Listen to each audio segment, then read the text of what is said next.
And I am joined today by Mike Wayne with Chemung Canal Trust Company. And Mike, we are talking about planning for a vacation today. A lot of people making those summer plans, deciding where they want to go, but of course, making sure you have the money to do it is always a big issue for a lot of families and a lot of people. So we want to talk about, budgeting for a vacation. And that's really, I think, the first step, right? Yeah, and this is a great topic because it's a lot of fun.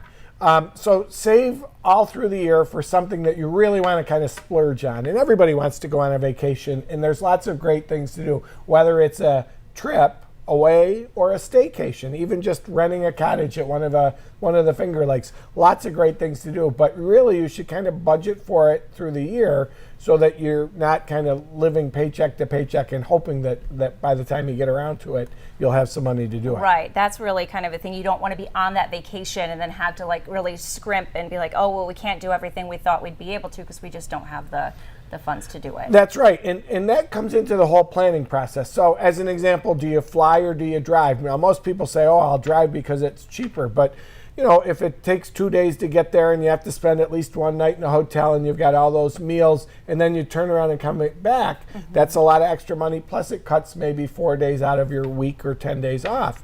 So really you want to look at all sorts of options that are available. The other thing that you may want to consider is more of a group vacation, because sometimes you can go out. Not too long ago, I was with 3 other couples and we were able to rent a house in Florida for a third of what it would have cost for the 3 of us to each rent a hotel room for a week.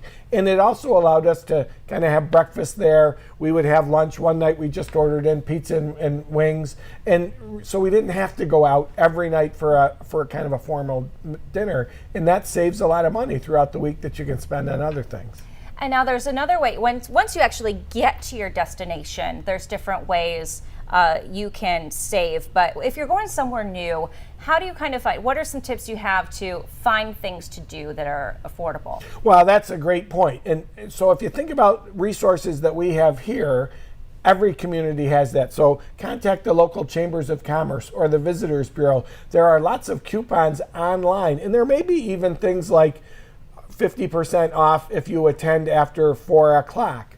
And then there's other little ways to save money. So people that go to the beach, do you have to stay on the beach or can you stay a block or 2 away? And when you compare the housing prices, whether it's a hotel or a condominium, it can be substantial for maybe that 1 block walk.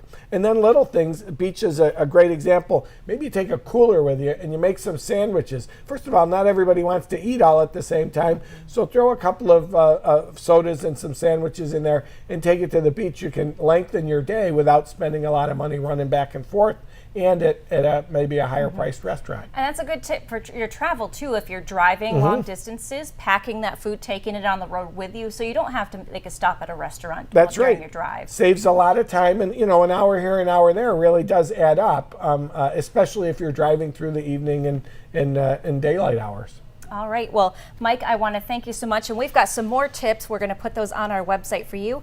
But thank you so much for coming on our Midday Makeover, Great. Happy Mike. to do it.